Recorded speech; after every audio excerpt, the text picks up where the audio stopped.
Ibimotoka eby'abantu bitware by'obushubuzi mu Democratic Republic of Congo hamwe na Rwanda ibirengere 50 byaremwa kugumizamu ahabwe embereji.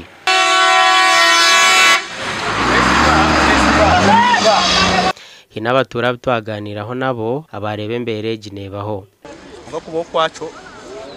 kwarabanisamo abantu binjiranye wa bodati nkozi ati parking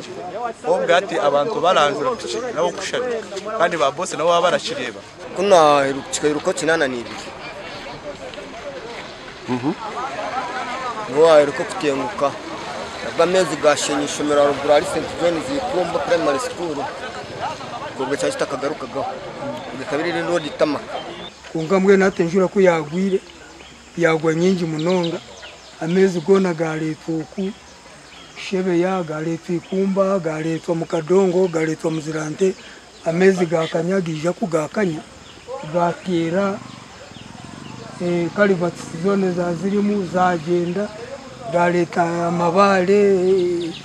iju ryona rya ijura. Dennis Twesi Jomwe engineer wa district ya Rwanda yajangwa bari kuvuga motoka empango barindeho obwabe bushoborozo mu district age bari kuronde cyo gukora bibyiruke bihango bona batakarabo